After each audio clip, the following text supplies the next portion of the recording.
Dan Corder Show, South Africa is a movie. Now, South Africa is always a movie, but right now, folks, it is truly you feel him. Because I don't know if you've seen, but in the last 2 weeks, a bunch of people have been arrested, the kinds of which generally do not get arrested. If you've been living under a rock the size of Brakpan, let me explain to you. Are some of you from Brakpan? Oh, I'm so sorry. Okay, if you've been living under a rock the size of Melville, let me explain to you what's been going on. So in the last few days, rumors have come out that a police chief, Fani Masemola, might get arrested on a corruption investigation. 12 elite South African National Defence Force members have also been arrested. Like, if you've played Call of Duty, this in real life is the kind of level of skill of like borderline assassin level soldiers that we're talking about. And last week, one of the most high profile and formerly high ranked spies from South African National Crime Intelligence got arrested. It is crazy. As I said, these are the kinds of people that generally don't get arrested, and these are the kinds of dangerous people who we don't often hear much about in South African life. So to truly understand how huge this story is, I'm delighted to welcome somebody who's been, for a long time, one of the best investigators in South Africa from the organization Open Secrets, somebody who has done investigations into some of these people who are now under arrest. Please welcome, live from Cape Town, Hennie Van Vuuren is here. Greetings to you, greetings to the audience. So first question, is everything that I just said the truth, or did I screw anything up? There were so many details running through my head there. No, Dan, you're right. I mean, look, there's a lot going on right now, and that's partly what's pretty exciting. I think there's been a long period where it felt like things were pretty stuck, and I'm really saying that as somebody with my colleagues at Open Secrets who investigate a lot of the crimes involving the powerful, but also interested in the role of the security services. And it seems like a lot of those folks have been untouchable. And what we've seen in the last week is the kind of movement that was vitally necessary on a few big cases, but just didn't seem like it was possible. And I think it sends a really positive signal, at least that the Hawks in particular are doing their job, they're doing the hard work, and taking on people with guns is always tricky in any society. I think there's a reason why it's often the bankers and the people who have the guns in our society, whether those gangsters sit inside the state or outside of the state, are the ones we are least likely to touch. So, Hennie, can we start with your investigations that, I mean, from my last reading, at least publicly came out or started to come out in 2023 when you were looking into stuff involving Russians and the Lady R ship that we all remember docked in Simonstown down in the naval base there in Cape Town, and how this connects to one of the cases that is unfolding. Yeah, it's a pretty fascinating story, Dan. Quite complex, but helpful for us to break it down. And it really links to these 12 SANDF elite soldiers you spoke about, who are in the dock and will be appearing in court this week.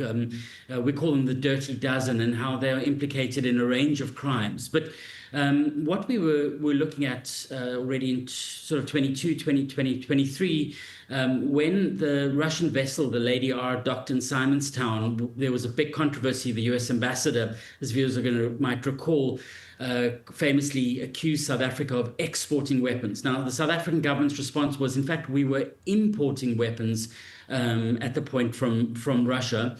And there was a commission of inquiry into this and a big brouhaha around this. But, importantly, what many people had focused on were the many vehicles that were parked close to the Lady R. And what we deduced through our investigations at Open Secrets is figured out that they were vehicles parked close to the Lady R vessel that were linked to a special forces unit that are based up in Phalaborwa, an elite unit who undertake operations for the military, highly trained individuals. And we started to wonder what they were doing, on the scene. We linked them then to a subsequent crime in the just over the Christmas period in December of 2022, 3 weeks later. The same vehicles were identified through CCTV footage in the Mall of Africa as being involved in the abduction of 2 civilians. Ethiopian national Abdullah Badiga and his bodyguard were. And are these 2 who some believe were involved in ISIS? Are these those 2? Indeed, and so this man Abdullah Abadiga was implicated by the United States as being linked to ISIS and being a funder for ISIS, operating from South Africa. He'd been a refugee in the country for at least 10 years. He was on a U.S. sanctions list, but I think it's important. What happens often in these conversations is that people tend to say, well, you see, because you're allegedly linked to ISIS, you're going to get what you wish for. Well, we don't know if he certainly was a member of ISIS or the extent to which he was involved, purely because he was never charged with any of those crimes. And the point is that if you're going to suspect someone of crimes like that, they should be charged and prosecuted. Now, what seems to have happened was, for whatever intelligence reasons we don't know, was that this group of special forces operatives abducted, kidnapped these two people in broad daylight. We have photographs from the mall CCTV footage as they are paying for their parking tickets. It's the very mundane. This is a Colonel Sunnyboy Piniwambi who comes into sharp focus, who's one of the elite trained officers. So this was at that point was effectively a mystery. The family had tried to go to court of Abadiga to try and understand what was going on. The Hawks were investigating it, but they had effectively started to lose the spoor until a very brave cop arrived on the scene, and this was a Colonel Frans Matipa. Yeah, so Frans Matipa, this is extraordinary. So I don't know if any of you saw the story. It was in 2023 where Frans Matipa, who was a Hawks detective, was shot and killed while driving his VW Polo on the N1 towards the Hammanskraal Toll Plaza. He was shot and killed while driving. Another car pulled up alongside him, as far as I understand. And what was clearly an extremely capable trained assassin, like this was like Liam Neeson Taken level expertise with a gun, seems to have allegedly shot Matipa twice in the head while he was driving, and his car then veered off because he died instantly, and then the car ended up in a ditch. And then the Hawks tried to figure out who had killed one of their top guys, who was investigating these soldiers at SANDF, had meetings with the SANDF to say, we want phone records and other information about these 12 elite soldiers. And they've been investigating since 2023. And now we pick up with these arrests because it seems, Hennie, like these are the 12 that the Hawks feel committed that assassination. Yeah, certainly it sounds like it. What we're hearing is that there was a shady front company set up within Special Forces to move money for many of their clandestine operations called Peter's Communication Trust. We think people from that unit are amongst those who will appear in court this week. As you say, Dan, I think it's just important to remind folks that when Frans Matipa, genuinely, from what we understand, a good cop trying to do the right thing, all right, when he was out investigating the matter on a Sunday night, he's driving on the N1 highway. He's driving probably at speed when he's shot in the head. There aren't many bullets that enter the car. That means you'd need a very skilled marksperson to do it, of which there are not many people in the country who would be able to do that. The Special Forces members fit the bill. But importantly, what that means is that the people, who we rely on to secure the country from external threats are turning their guns on people that we rely on protecting the country, and that means civilians' interests from internal threats. So soldiers were turning the guns on police officers. Now, there's many levels. You can say this undermines the rule of law, it undermines the Constitution, all of that.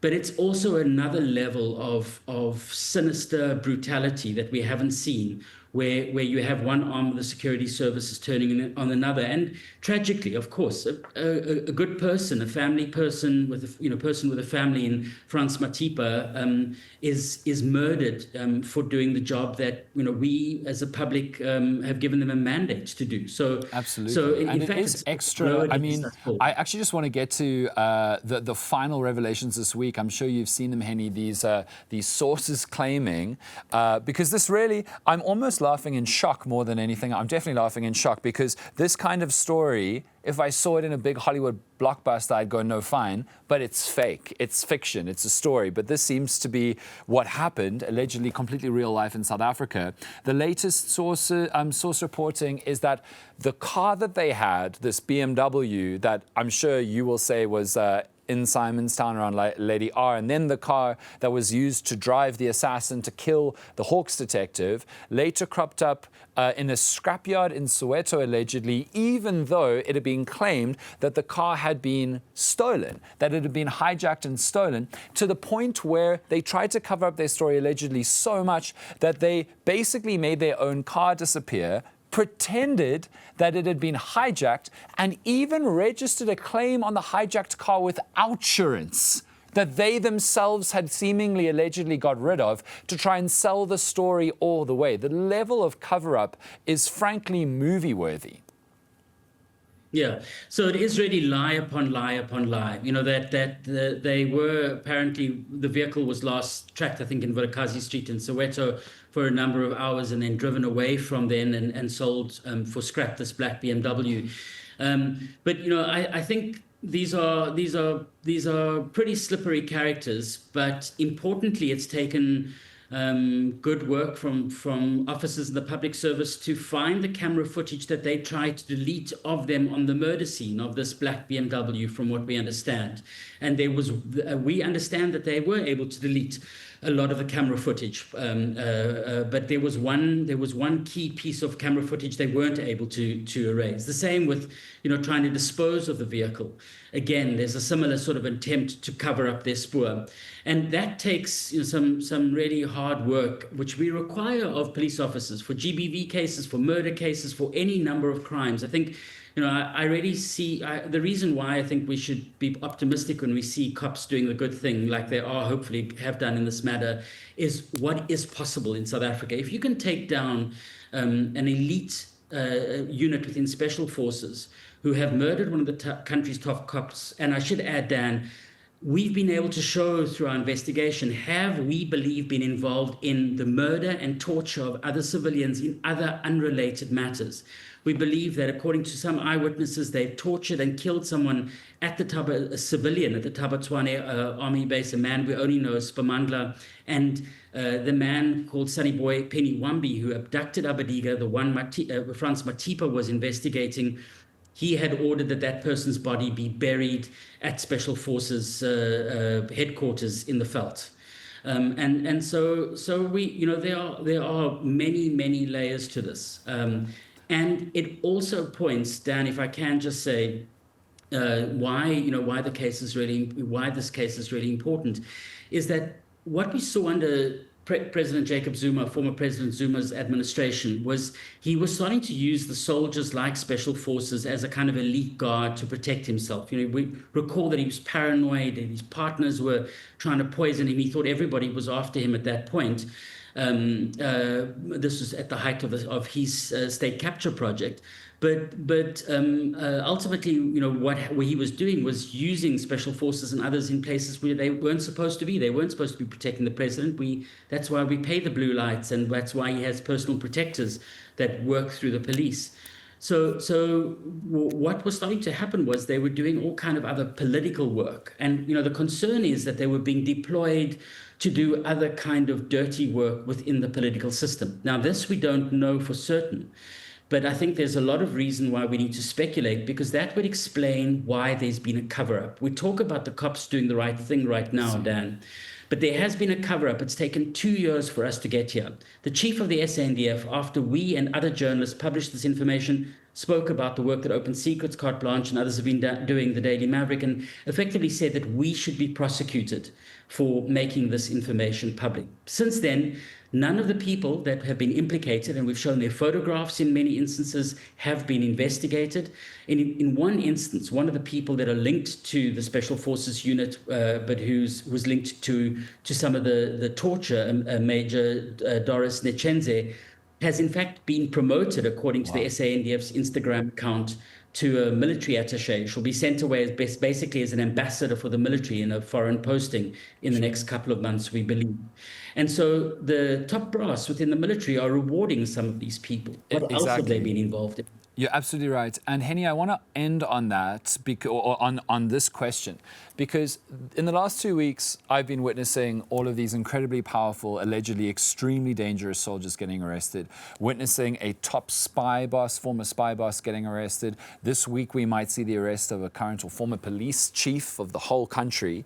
And as you said at the start, it's great to see incredibly powerful people getting arrested because we assume that they're above the law and have been for a long time.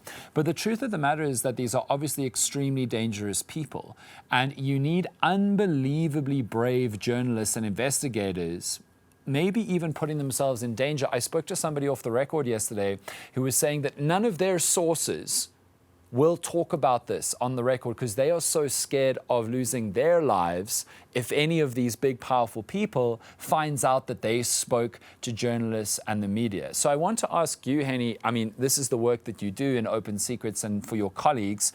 Like, is there a lot of fear? Is there a lot of, should I do this investigating in case my life is becomes at risk or worse? Yeah, I think it's a fair question, Dan. But we work with whistleblowers who are under immense pressure. We've worked with whistleblowers who are in the SANDF in uniform this morning, no doubt, that have been put under pressure for 2-3 years because of some of the information that they have exposed around abuses within the military, for example. Civilians who have been tortured, who have been on the run. And while we may have concerns as journalists, as investigators, as members of civil society, the focus really needs to be on those brave whistleblowers, the people within the system that are going to speak out, because they will help us to change the rules of the game. In taking on, if you're going to take on the powerful structure, it's not only single cases we're looking at, it's a structure that's enabled this. I think it takes an enormous amount of courage, and we need to find ways to elevate them, to protect them. And I frankly think we aren't doing enough of that. And thank you so much for your time. And I want to encourage a round of applause for all of the brave journalists and whistleblowers who are making sure that we get this information.